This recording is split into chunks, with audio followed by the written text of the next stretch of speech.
amma kana misirroon Dr. Naafiyar gara kanatti dhufaa jira.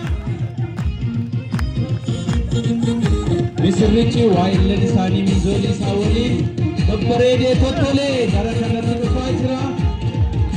Dr. Naafiyar gara gammaddee bakka jiraate.